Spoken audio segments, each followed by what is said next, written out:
Welcome to the Tech Egg. Don't get scrambled. Enjoy the video. Start by calculating your total tax liability on Form 1040, adding wages, taxable interest, dividends, and income from Form 1099. Subtract withholding and refundable credits to get the balance due.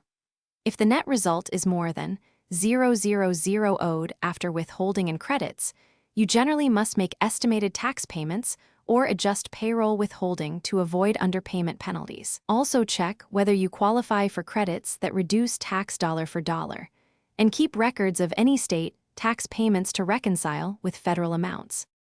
Select a payment method that fits timing and cost. For individuals, IRS Direct Pay transfers funds from a bank account for free and supports same-day or scheduled payments. Businesses often use EFTPS for recurring payments and to schedule future debits. You can pay by debit or credit card online, but third-party processors charge a convenience fee shown before you finalize payment.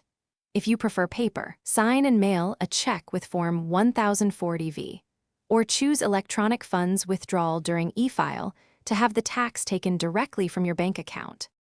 Pay on time to avoid interest and penalties. The failure to pay penalty is generally 0.5% per month on unpaid tax up to 25%. Interest accrues on unpaid balances and on penalties, so paying as soon as possible lowers total cost. If you owe regularly, make quarterly estimated tax payments by the April, June, September, and January due dates, or increase withholding on Form W-4 to cover tax through payroll. Always save payment confirmations, EFTPS receipts, direct pay acknowledgments, and bank statements for at least 3 years in case of IRS questions. Thanks for watching. Consider subscribing if I helped unscramble your problems.